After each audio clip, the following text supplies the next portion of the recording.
Okay, I think it's safe to say we can begin the workshop here. First off, I just want to welcome everyone. Thank you for joining us today. This is a workshop about how to create a reel from start to finish. And hopefully, what you will get out of this will be a little bit of a better understanding of how to create the reel yourself, whether you've done it before or not. This is just to kind of give a little bit more of a background feel of what you may be needing to do when you create your reel for your research projects or anything that you're going to plan on presenting in the future here.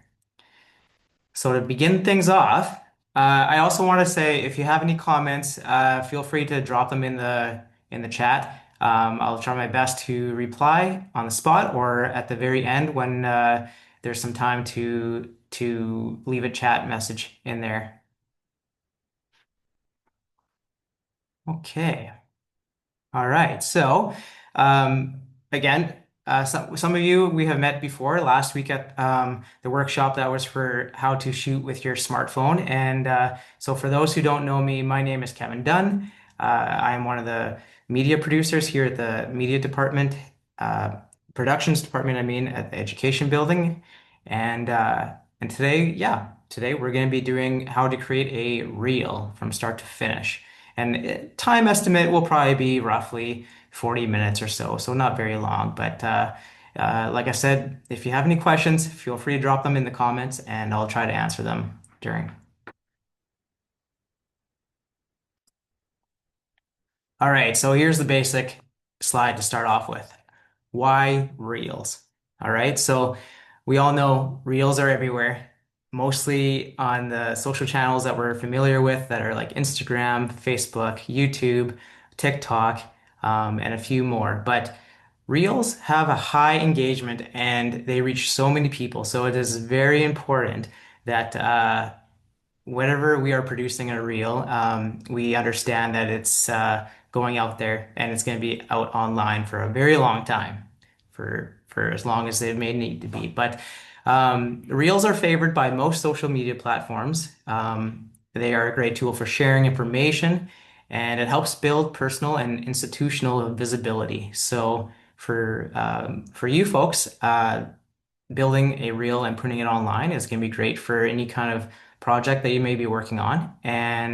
Um, and so it will help in the grander scheme to basically promote and to create some kind of visual that can be put out there for whoever needs to be seen. And that's going to be vital for future projects. So what makes a good reel? Well, a good reel often needs a strong hook, and a strong hook usually is something right around that first 3 to 5 seconds at the beginning of a reel. As well, a second hook, and that is more for the ending. Having that strong hook is right. It's perfect. You need it at the beginning, but some may forget to include a second hook at the very end, which will be used as a call to action or just a kind of a summary of your video. But the second hook is really what will be the lasting feature to your reel. Usually, reels are fast-paced and visually interesting. Um, the text on the screen is vital. So because many viewers, they watch without sound, and so having some kind of text on the screen really helps with viewers that are following along with your reels. Um, Clean audio, that's important, and listener appealing music. So choosing the right soundtrack, and the right soundtrack could be something that you find on if you're using a editing app that's separate from Instagram or Facebook or YouTube, but something that's not built in. You you have a few more options to play with. So the music that's available, check it out. Always see what kind of parameters are involved. But having something that is appealing is important because again, your listeners, if they're watching your reel, it just adds to the appeal with the overall look. So clean audio and appealing music. And also text on your screen. Many viewers watch without the sound, so that's very important.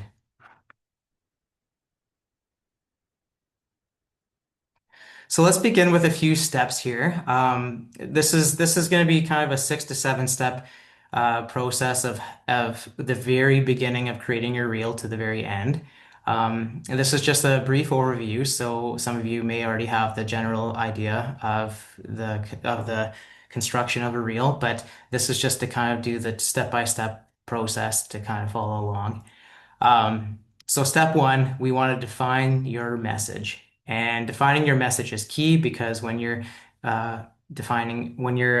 presenting a research topic, having a key message at the very beginning is what your viewers are looking for, and it's often what grabs the attention firsthand. So while you're thinking about that, you want to think about who is it for. Um, and who is your target audience. So it all depends on exactly who you're creating your reel for. If you can target that uh, audience group, then that makes it a little bit easier. But if it's for the wide variety of like everyone out there on the internet, that's a little bit trickier to do. But if you hone down knowing exactly who your target audience is, I would just focus on that. And often there will be a nice turnaround for just results. Um, Keeping your reel short and clear is also like that is very important because the message needs to be clear without losing the attention. Um, the length is about 20 to 60 seconds. That's ideal, but 90 seconds is a common length for a reel as well. Um, I'm not really sure exactly for the research projects that you guys will be presenting will be shorter than that, but that's sort of the time frame for how long an ideal reel would be. So 20 to 60 seconds, but maximum maybe 90 seconds.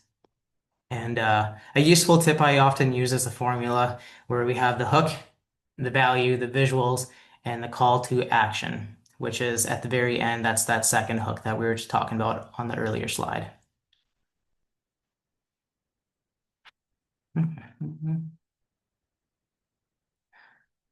Okay. So step two, we want to plan your structure. So outline or script, if those words are familiar, those are very important to also have included in your reel planning because it helps you kind of have a feel of what you're going to be producing before the reel is put together in the edit. Um, so back to the hook. The first hook in your reel is generally 3 to 5 seconds, and that's to grab the attention of your audience. And then you have after your hook the content. And so that's going to be ranging between 15 to 20 seconds. And that content is what you're sharing your info and insight at. And so during that section, that is going to be the broad section that's going to be mostly taking up the space in your reel. And that's going to be just anything that you're going to be including, whether it's some B-roll, some shots that's going to be just of your project that you're presenting. And then on the tail end is that second hook call to action. And that could range from 20 to 30 seconds. But as long as you have that second hook and call to action, that's a great way to finish off a reel where you're trying to have that lasting impact to last with the viewer. Um, so sometimes an example could be inviting your audience, the viewer, and to engage by saying, follow up on future reels or future projects or stay tuned for more or something like that. So but having a basic outline or storyboard for creating your reel is a great way to start off. And you could, start off in your notes on paper and just kind of design a little bit of a storyboard, a script that you could follow along because you could either have that for your visuals, but also if you end up adding a narration in your video, it's very helpful just to keep things on track for staying in order.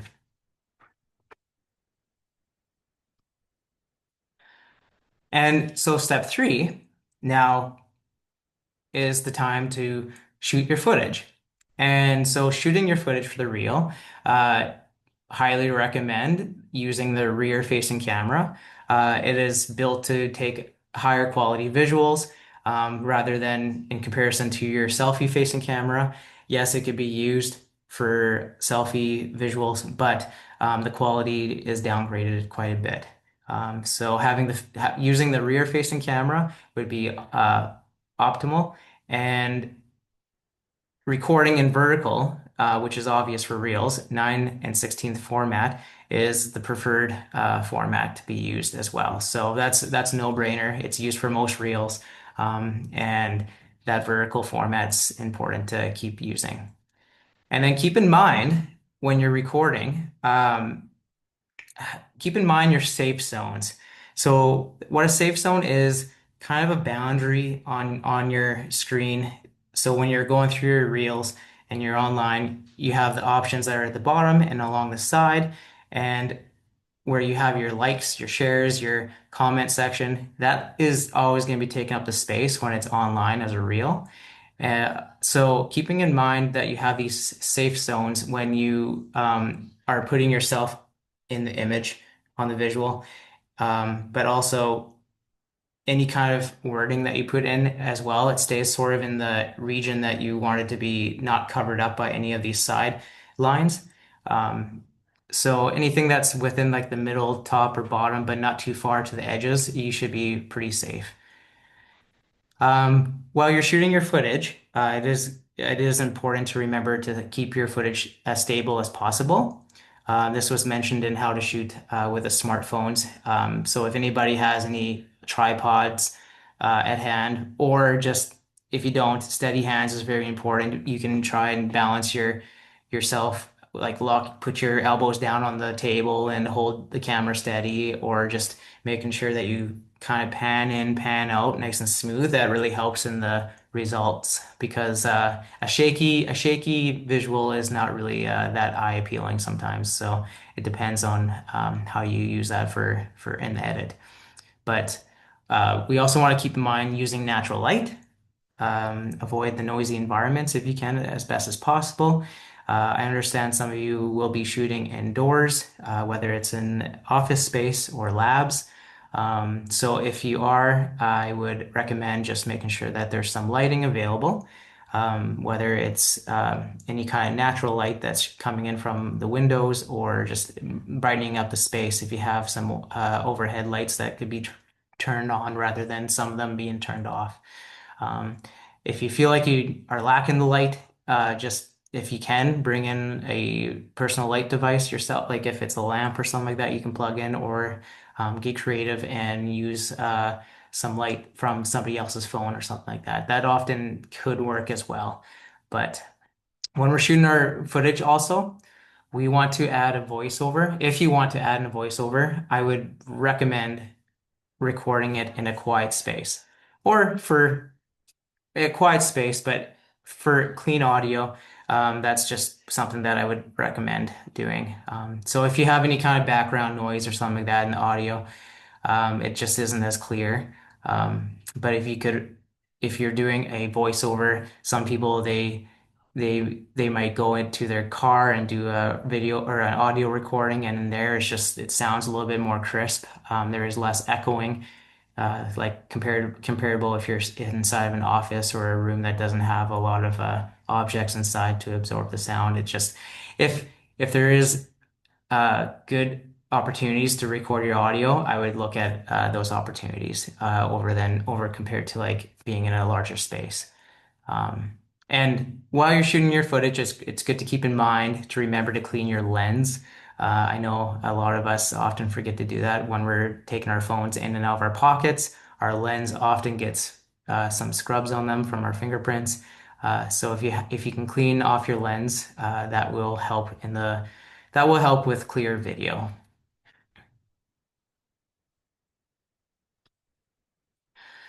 Step four. Now, this is a step that we want to kind of include, because if you have visuals that are just of yourself, that's what we call A-roll. But if you want visuals of supporting shots, we call that B-roll. And so a lot of you may have some great opportunities to have support shots in your lab, your fieldwork tools that you may be including. Those kind of things really help with the visuals, just to kind of add in like an extra flair. And uh, and they also help with cutaways and transitions. So if you have any between um, talking points in your video, a B-roll shot sometimes assists in that transition to make it a little bit smoother. Um, so capturing short clips for your B-roll, that's easier to do when you're in edit. You can collect your shots that are within 2 to 4 seconds. So then you can cut and adjust them to whatever your needs may be. But any kind of B-roll shots that are a little bit longer than that for any kind of reels that you may be creating, it just kind of adds to like the workload. It's a little bit easier. It's just a shortcut to keep the clips fairly short. Um, and so the B-roll shots, they also help to tell the full story visually. That's great to use as a backup for if you're kind of lacking in your A-roll shots. But collecting B-roll shots are pretty important throughout the reel creation. Okay, so step 5. Let's cover a few editing tools.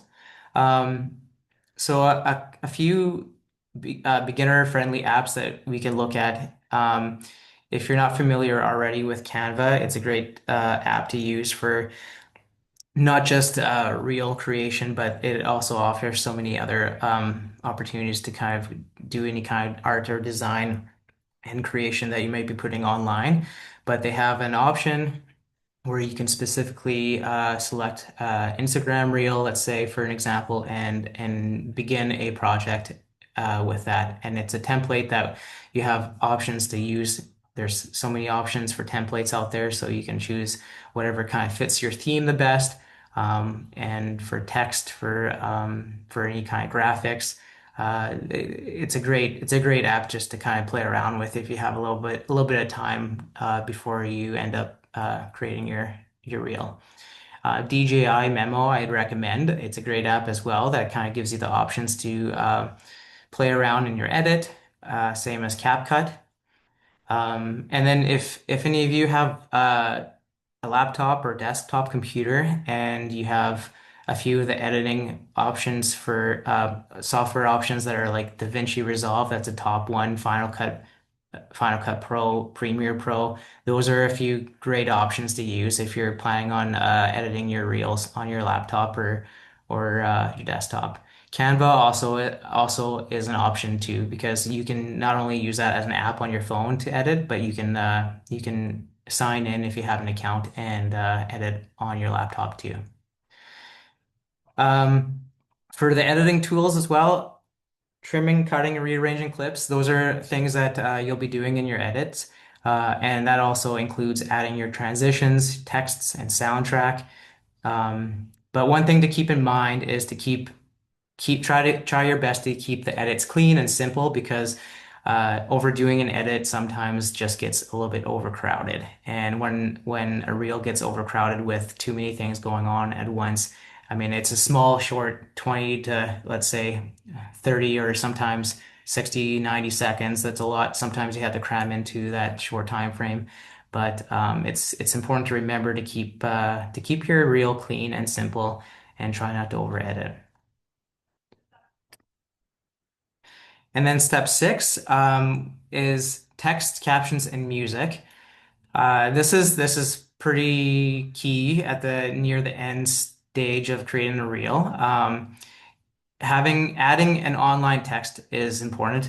We mentioned this in the early one of the earlier slides. It's great for anyone that's we can call it silent viewers, folks that may not be listening or have the audio on, and they're just kind of scrolling through the reels and they read your text. It's also an eye appealing element as well. Uh, but a lot of these apps like Canva and some of the higher version ones like DaVinci Resolve, you can sync your text with your visuals and speech. And that's a great option that's available now on the app where syncing your text, it just everything is nice and in line. It's cut really sharply and it's matching really good. Um, so clicking the option to sync your texts and the visuals is great to add into your reel. Using trending music, if appropriate. You can select whatever kind of music that's available that's non-copyright. But just make sure whatever you do select, it works with your reel. I wouldn't get too crazy with sticking with like the trend, the music that's maybe trending just like now or something like that. But I would try to focus on just picking your soundtrack that fits your reel the best. And especially for research projects, and you're presenting it to anyone that may be judging in particular, it's just important to pick a soundtrack that goes right with your message that you're presenting on in your reel. And as well, keeping the captions short and easy to read. It, for reels, having captions that are any longer than a few words or um, a sentence that's pushing it, but like it's usually quick and snappy. And if many of you are familiar with reels, it's they're fast paced, and so keeping your captions short is important to remember and to add in. And so to add on to the captions, let's talk a little bit about writing a good caption. So a good caption is often the one thing that really grabs the attention of your viewer right away. It adds the context to the video. And so right off the bat, if you have a caption at the beginning that draws your viewers in, like the hook that we were talking about earlier, it's great to have that at the very get-go. And sometimes captions may need only like 3, 5 words, but short and sweet is important to remember. So yeah, use plain, relatable language that might be relatable to your viewers. Include relevant hashtags and tags even in the bio region at the very bottom for any kind of description that you may have is good to include as well. So some of these hashtags or tags, if you're in collaboration with the colleges, it's great to include those. But in your caption, always remember to have that second hook that's going to be your call to action. So something like DM me for more information or um, thanks, see you next time or something like that. That's going to be sort of that um, end to the reel.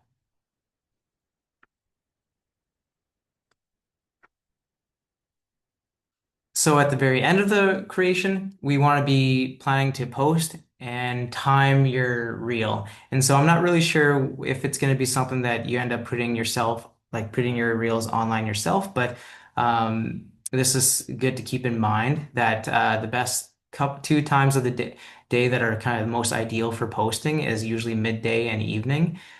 Studies have shown that the algorithm has just it works the best when you end up posting during these 2 times. Midday is great, but evening that's like the cherry on top for posting. You usually get the best engagement and reactions from that time.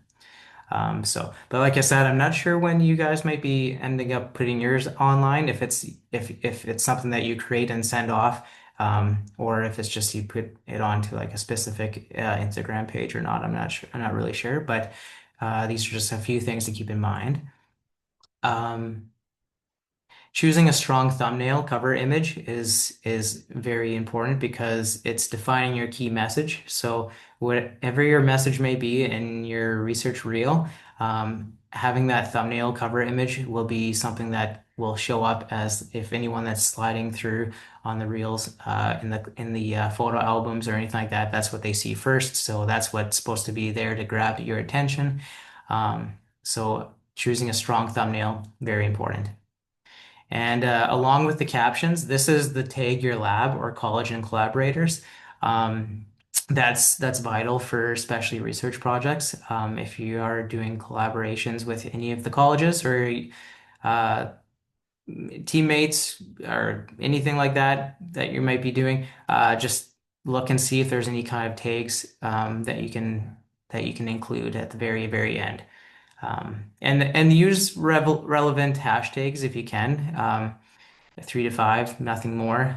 Don't want to get too carried away, but that's usually how many tags, hashtags you may be including. for a reel.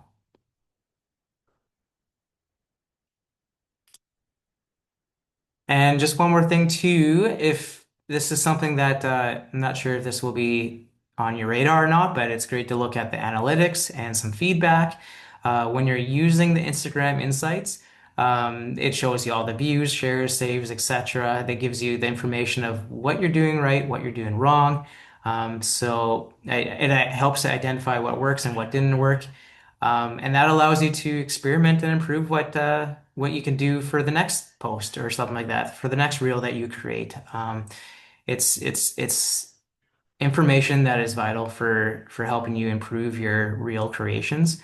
So, but from the very start to the very end, having engagement is pretty much the sign of success. And so whether you have just a few people that are engaging, and that is still a successful reel, but more the merrier. It's great to have it's great to have a good amount of engagement, and it just shows that you're kind of doing things correct. Um, and the more you do post your reels, it shows also like it also shows that there's more people that are interested in what you're creating. So it boosts your interest, but it boosts also your confidence in what you're producing and putting online for social reels. And then there are a few tips for common pitfalls, for do's.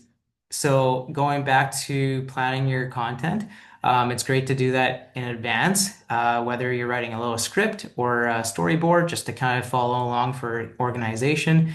Um, it's helpful, and it's also helpful to use good lighting and audio, as well as music choice. Those things are key elements for any kind of viewer that's watching your reel. They if you have good lighting and you have good audio, often they're gonna come back and watch another reel of yours. But if it's kind of in poor shape, it's not really that appealing. Maybe they might move on and go to like watch another reel or something like that pretty quickly. Attention span is short, of course, so you want to try and hold that attention as long as possible. And keeping your message clear and concise. That's an important thing that you need to remember for any kind of reel that you create. That you have your hook at the very beginning and your call to action, second hook at the very end. And then a few don'ts, try not to skip the hook, try not to overload the text, and also try not to film in poor lighting or loud areas. Those are just a few things to remember when you're doing your filming for the reel.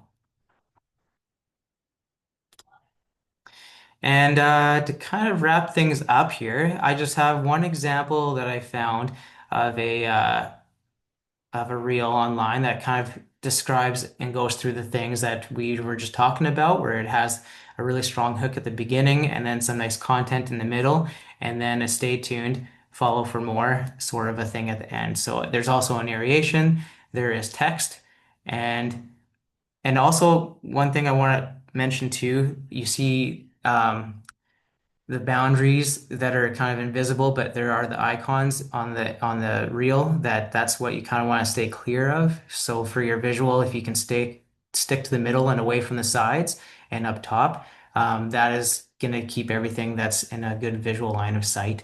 And it will just guarantee that it's not going to be covered up by any kind of icons. But it's not a big break make deal. It's just one of those things to keep in mind. But let's see if this works here. Top 5 most useful. This is a lily pad that holds your drinks while you're at the pool. The petals grab onto the can so it doesn't spill to keep your drink dry. This is a moon cactus that unfolds to hold your phone when you're at the table. And since the stem spins all the way around, you can put it right back into the pot when you're done watching. But if you're trying to keep track of which plant is the most useful, you can take a pen from the bamboo ends and write on a post-it note from the built-in dispenser. The second most useful plant makes your house smell better because it has a spot for incense and these fan blade leaves to spread the smell around your room. But the number one most useful plant is this cactus coaster set. Okay. I'm gonna play that one more time because the first hook really went by quickly, but I'm gonna play that one more time here, and it's basically gonna happen in the first 2 to 3 seconds. Designed and 3D printed a lot of plants, but these are the top 5 most useful. This is a lily pad that right where it says this is the top five most useful, and then right into the content. So our attention is still there. Designed and 3D printed a lot of plants, but these are the top five most useful. This is a lily pad that holds your drinks while you're at the pool. The petals grab onto the can so it doesn't spill to keep your drink dry. This is a moon cactus that unfolds to hold your phone when you're at the table. And since the stem spins all the way around, you can put it right back into the pot when you're done watching. But if you're trying to keep track of which plant is the most useful, you can take a pen from the bamboo ends and write on a post-it note from the built-in dispenser. The second most useful plant makes your house smell better because it has a spot for incense and these fan blade leaves to spread the smell around your room. But the number one most useful plant is this cactus coaster set. So at the second hook at the very end, the call, it's not quite the call for action, but it kind of keeps you intrigued to watch more if more of the reels or videos are created and put online. So that was a short little example, kind of a little bit of an experiment where this content creator, he 3D prints his objects and he creates all kinds of designs, but worth kind of checking out if you're interested in seeing more of those type of videos. So near the end here, this is just a quick link here for an available resource. Canva would be probably my top pick for what you guys may be needing to use for creating your reels. So I just left a link here. It's a YouTube video for how to create Instagram Reels with Canva. It's a short, complete guide, and it's just a step-by-step procedure that's a little bit more informative. If you haven't used Canva before, this is one that's worth to watch. Okay, so we reached the end of the workshop, and if anybody has any kind of comments they want to leave in the chat, feel free. I will hang on uh, online here for 5 or so minutes, or however long is needed. But so I just want to say final words are that the reels are supposed to be fun. They're a powerful tool for unlimited outreach. So when you're creating your reels for your projects, have some fun with it. Try not to overthink it. It's important to, think about a creative spin, a creative point of view, to show that off in your project in the reels. And so if you can do that, it's just great to include. So remember to start small, practice, and improve. And that's great to kind of keep in mind for the future for any kind of reels that you may be creating. So, thank you everybody for your time, for joining in here, and I want to wish you all luck for creating your reels for the future projects. All right, thank you very much.